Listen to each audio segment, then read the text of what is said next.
Grade 1 GTFL Lunar.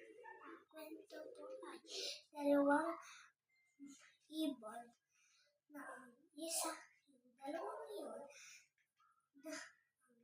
bird ay nasa may puno. Tapos, yung isa mag-fly. Sabi niya maglipan daw sila. Yung isa, sabi niya, tired siya.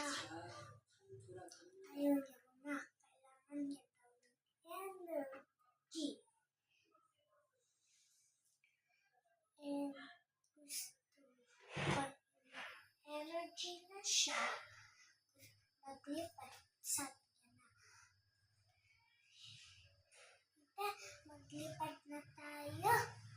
Tapos, yung isa, sabi niya, sige.